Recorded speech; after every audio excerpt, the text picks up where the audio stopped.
I'll make that 7 o'clock, everyone's happy. So, right, so before we kick off, could anyone in attendance and also in attendance electronically mute their phones so that we don't get any feedback? And also, if you're joining remotely, please could you keep your camera and microphone off unless you wish to speak, and ideally not use your camera facility as it can affect the quality of the meeting. Please be advised the meeting may be recorded and data collected during the recording of the meeting will be retained in accordance with the Council's data retention policy. The recording of the meeting may be added also to the Council website. Members accessing the meeting remotely should use their SPC or KCC laptops or to participate virtually. If you join using the link on the website or on a mobile and tablet device, it's not always possible to identify you, and you may not be recorded as in remote attendance. So yeah, thank you very much for coming to this meeting of the Standards Committee. Thank you to the independent persons, Graham Adcock and Patricia Richards. Also in attendance is the Deputy Monitoring Officer, Robin Harris, and from Democratic Services, Joe Millard. There is a planned evacuation. So if anyone goes off, please follow the safety instructions. If there's anyone in the meeting that needs assistance, I'm Buddy would welcome, although she's up there as well. And can we be advised that if there is a fire alarm, please don't use it. Is there any apologies for absence? Thank you, Chair. Apologies from receiving Councillor Elliott Jones and substituted by Councillor Sarah Stevens this evening.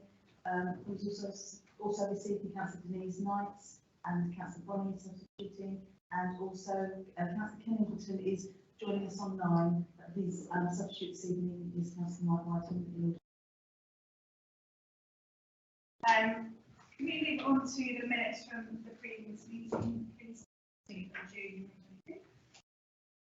Has everyone seen the minutes? Does anyone have any comment? Are we okay to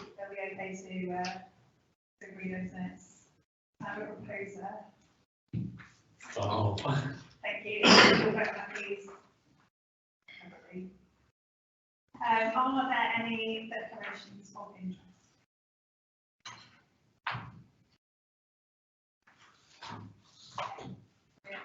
And all items are partly for decision by the Standing Committee. So swiftly, moving on to item 5, which is the LGA Model Cancer Code of Conduct.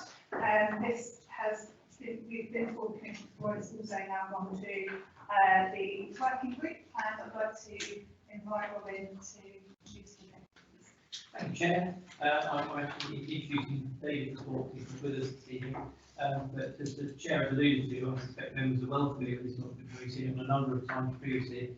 And so, if you'd like me to, I can give you a proper history of the LGA Model Code. Or in the alternative, we can just draw your attention on page 7 to the summary of the LGA Code. I think gives you a good flavour of the state and nature and purpose of that document. And I'm sure obviously you've seen in your papers David's very helpful discussion on differences between that document and our existing Swale Code of Conduct. Having been before this committee before and having been discussed at the working group, the proposals in respect of this document now, as shown on page 5 of the agenda item, are that this model code is proposed to the Water Resources Committee for adoption to replace the existing Swale Code of Conduct, and that delegated authority is given to the monitoring officer in order that a further period of consultation with a wider group of members, which is the Standards Committee, and also senior officers can be further. Unless anyone has any. Please come there. Any questions?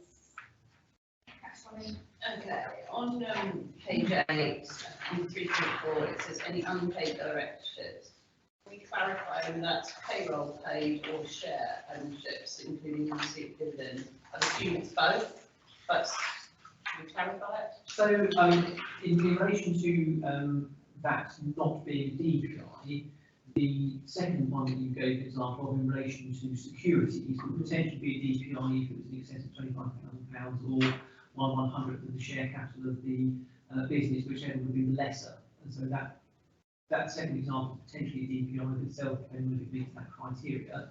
Otherwise, I suggest that in the circumstances, the paying is a bit more. It's both. Might be just for clarity, for setting that out, so that it's obvious. I'm interested in speaking to Councillor Tatton earlier on about some of the things that were saying that obviously given that the proposal was that there goes a further stage of consultation and don't actually have to accept the precise wording of it, and David himself gets some kind of point which he thinks would be better clarified. Can we pop that in as feedback? Absolutely. Thanks, Councillor. Councillor.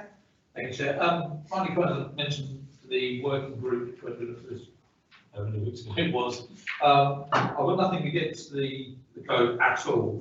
The only part which I think it's, for me, missing, actually, is that last time, as a summary, I know it's implied, and it's certainly implied in the member officer protocol 3.8, but in the summary of the LGA code, it's almost a cross between 2.1 and 2.2, where if I do not bully a person, absolutely fine with that. I do not harass any person, absolutely fine with that. But there is a slight difference, which I think is missing, as I said, in terms of we should not also be in a position where we intimidate people, and that is different to bullying and harassing. And I think it's, whether it's implied, I can't see it particularly implied in there. And I think for me, it's just missing that little bit.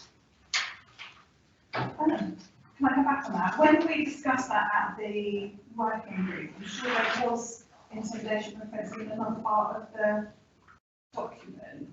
I can't remember which part it is, but I'm sure we discussed that. If you're minded to kind of add that as an additional point, then that's fine. I think that if it needs to be in that bit as well, then. I would be happy, which is why I propose that we just add. I don't know whether it completely screwed up the numbers. Yeah, so that make it even more complicated. Add to 2.1, I do not bully or intimidate any person. I mean, we could mix the 2.1 and 2.2 together, but that's an amendment to you with all the other number in the, after that point. So, yeah, so I do not bully or intimidate any person will be my proposal. That's fine.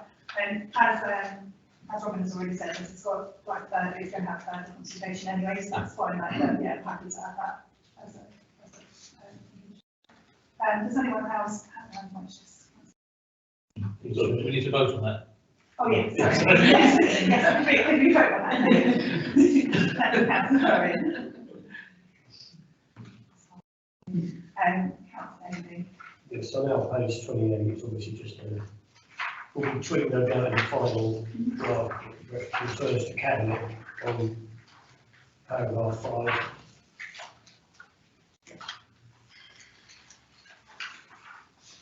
It's obviously written for change, so I assume that will be tweaked once it's placed down. Yeah, we have to take that on board.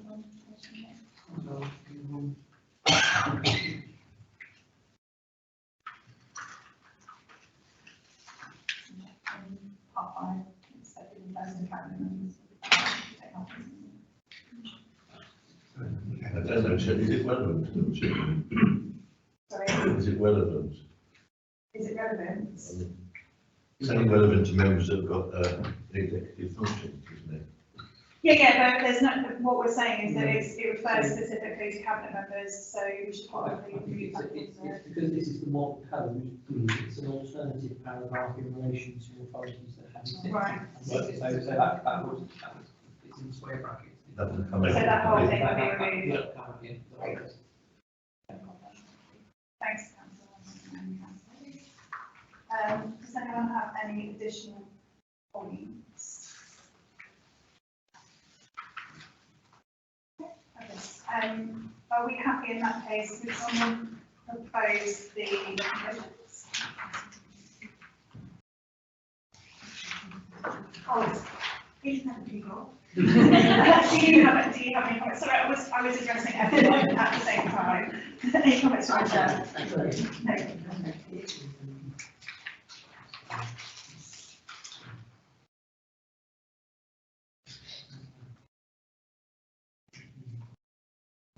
Okay. Okay. And do we have any points from the council representative? No. No, thank you. That's really helpful. So would someone propose those recommendations? Then thank you, Councillor Bailey. Do you have a seconder? Thanks, Councillor Bowen, and we will vote on those recommendations, please. Thank you. Can I quickly ask, now go to P&R, is that, I can't remember the so many things this week, is that from tomorrow or is that the next one? Right, okay, thank you. Thanks. So moving on to agenda item number 6, which is on page 35. Again, this has got to through the working group, so thank you to all of the members of the working group that have already gone through this and given their thoughts. I think it was a helpful session to be able to kind of thrash that out. And I'd like again to offer interviews Robin on the page. Thank you, Chair. So again, members, so we familiar with the concept or principle of a member officer protocol because it's come forward previously. The difference between that occasion and this evening is that on the first occasion there was effectively just a skeleton structure of the document that was proposed, and that met with a general consensus from members. What officers have done now is set out a first draft of the text, and what we're particularly looking for from members of the standards committee now is not necessarily comments on syntax, grammar, punctuation, and other minutiae, but that actually high-level strategic, have we got this right in relation to what we think the form and substance of this document should be, or should it be fundamentally different in some way, whether it be the addition of something or the removal of something, and so whether or not this is an appropriate skeleton document, if I can put it that way, in order to take forwards, with a view to the recommendations which are to consider whether the draft protocol is fit for purpose, if not proposed amendments to structure, and then consider how members and officers will be consulted on the context of the protocol as drafting progresses. In relation to officer consultation, EMT considered this matter recently and thought that as the first stage of officer consultation, if this draft document was agreed by members, then it would go to the CMT, because again, similar to the code of conduct, it's a document which would actually impact on all members and all officers, then would be a further stage of consultation with all members and all officers in some appropriate form. I'll have to yeah, so see it's obviously something that the subgroup has worked on party to that. But previously, so the previous code of conduct we looked at was an LGA example. Did the LGA have something similar? I'm not aware that there is a specific LGA model member officer protocol. Rather, it is the case that, certainly related to this council, we actually have a member code of conduct and an officer code of conduct, and we wanted something that drew together those documents and other associated things around how members and officers interact with one another. And there are lots of individual examples around the county and the country to how people do this, but there isn't one fixed code such as there was for the code of conduct. So how does this compare with other authorities? I always like to know what others are doing. If I can be completely frank, as that I think officers presented to members of the working group a series of things which have been found, which we looked at, thought was generally good practice and reflected the sort of officer-member relationship that we thought that people would want to develop at council. And so it is not particularly original thought in respect of anything, but is rather what we think is the best idea of what other people have done. And so on that basis, it very simply reflects quite a few of these.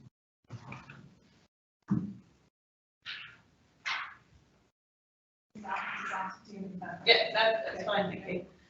Councillor Stephen and Councillor. Okay, section 10.6, it's just wording, yeah, and it's the ex-midwife.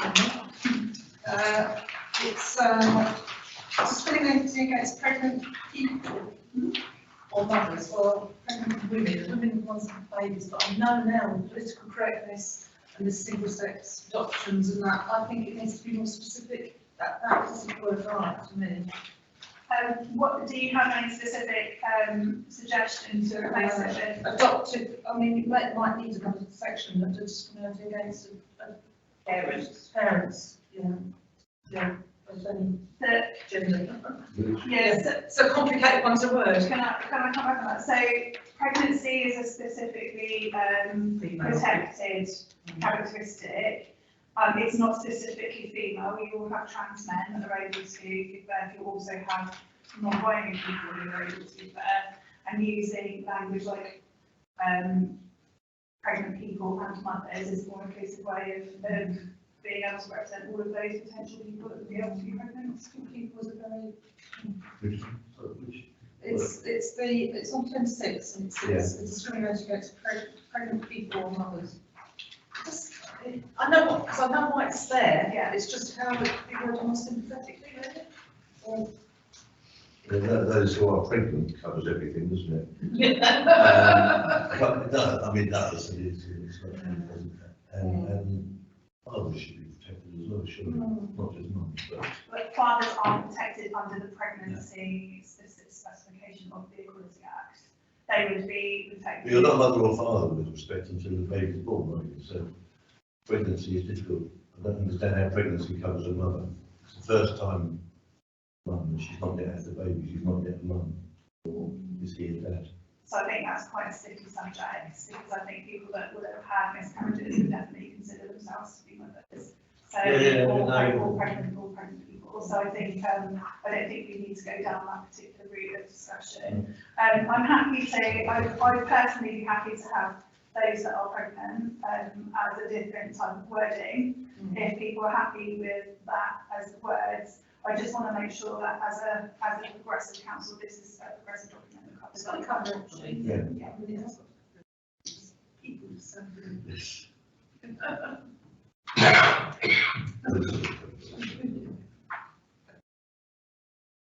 Huguenot?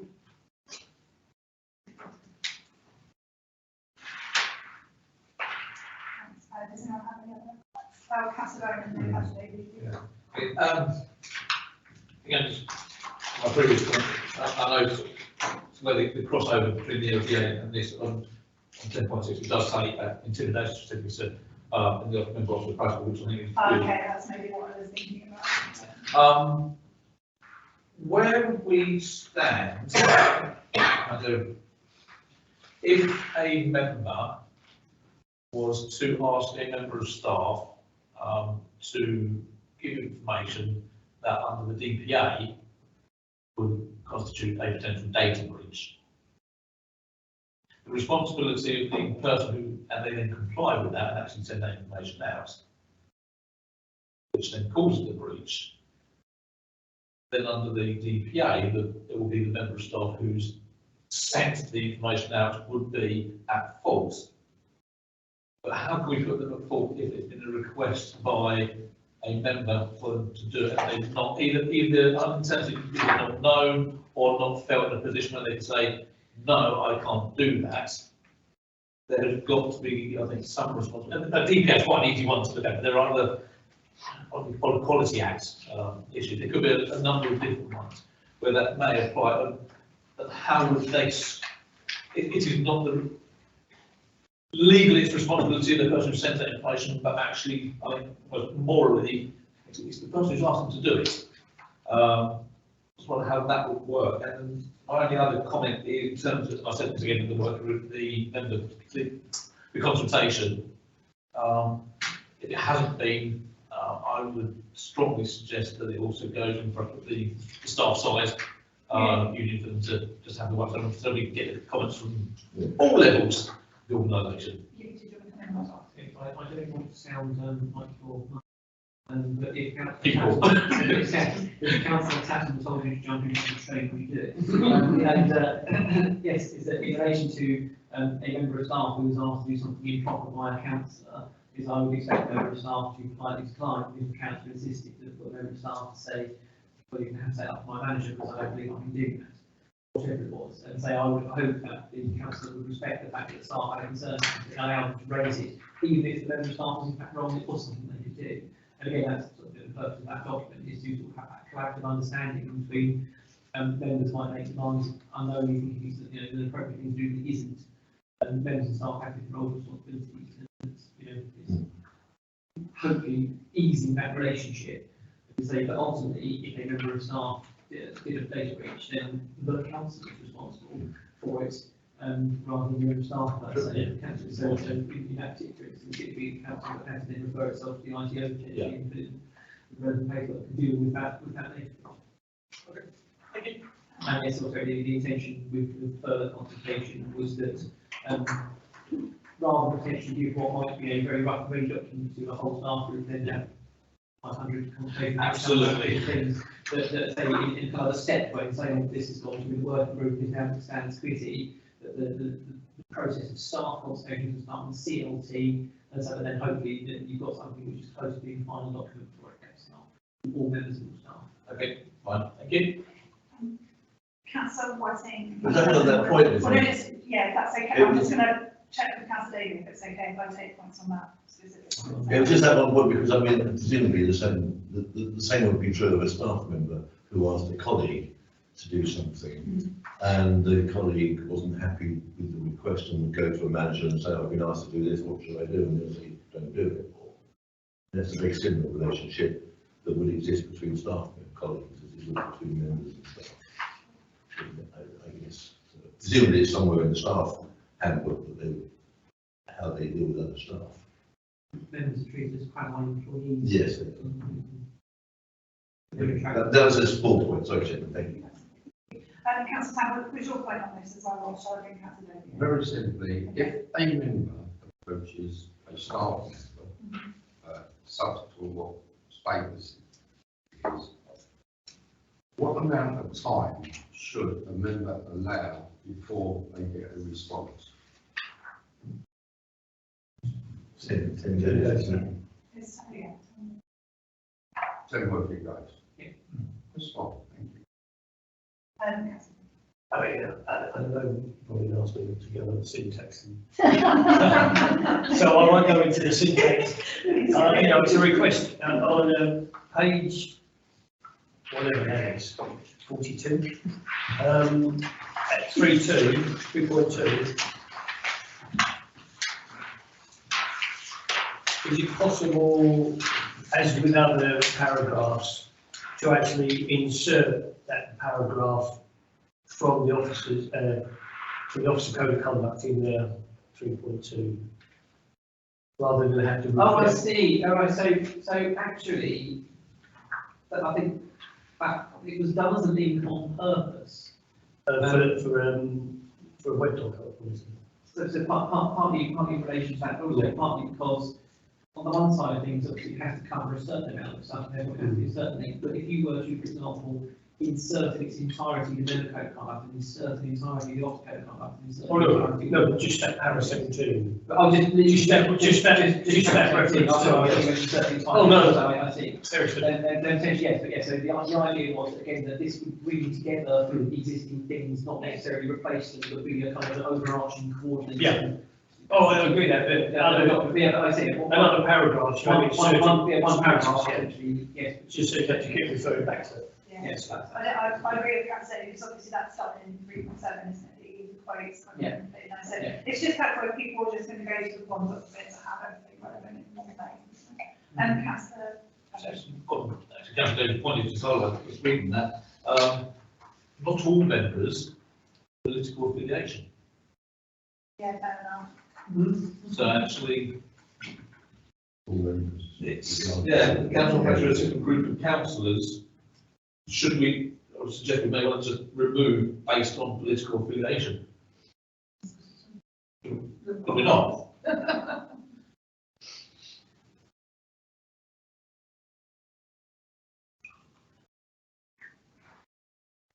That seems fine.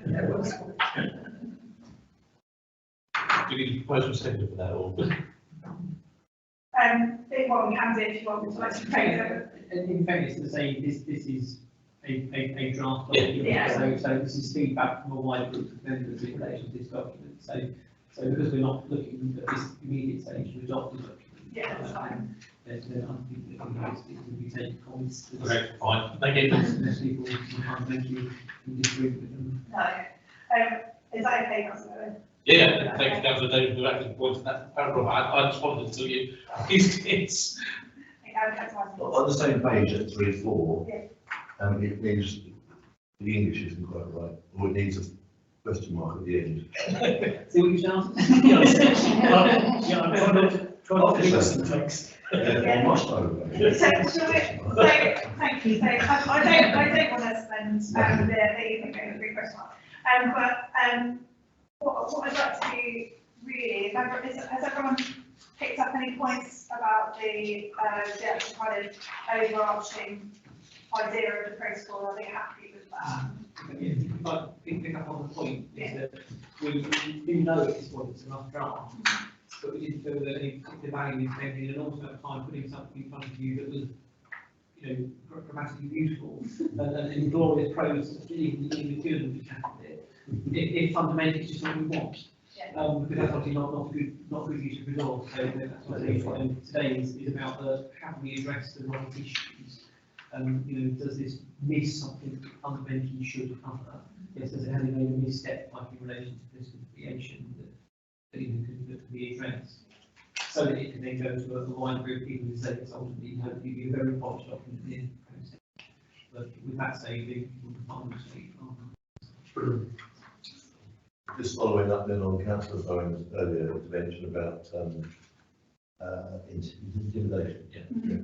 On 211, officers can expect from members, perhaps that just needs, so it just needs to be a sanity check through the document. So. Okay, so just to add intimidation. There, or wherever else it needs Not to to be go. subjected to bullying, yeah, fine, thank you, that's helpful.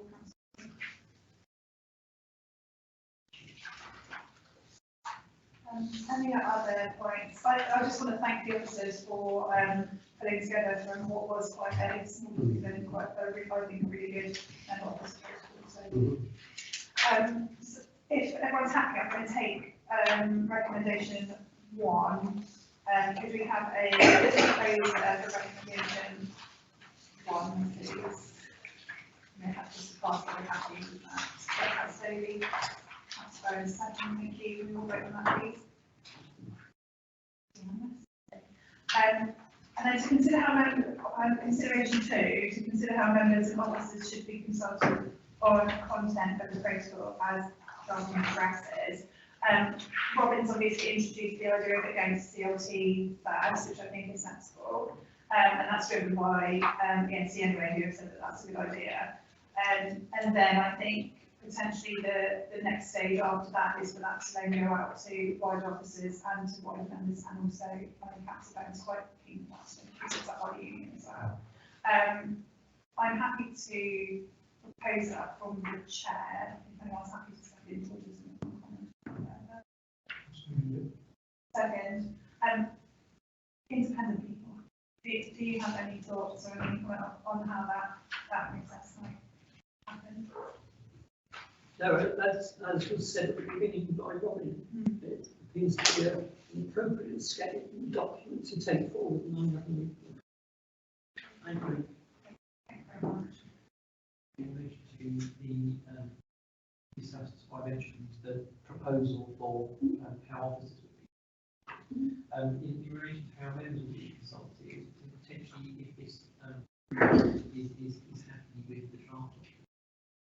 But, in a substantive sense, case, then potentially perhaps the appropriate thing would do a briefing for all members. Yeah, because what that's what we being mooted, yeah. Is everyone happy with that as an addition to that? I think that's spot on. I think if we don't do that, and it ends up going through full council, Yeah. you're going to end up all these questions coming through again. You go, Yeah, fair enough. why? But yeah, certainly endorse a member briefing, people. Excellent, thank you. And that would be part of the consultation, wouldn't it? And one would then expect members to come back by a certain date, as others would response, with their consultation responses. This can, then we would consider. Great. Well, okay, well, that's proposed from the chair, Councillor Park, are you happy to second? Brilliant. Can we all vote on that then, please?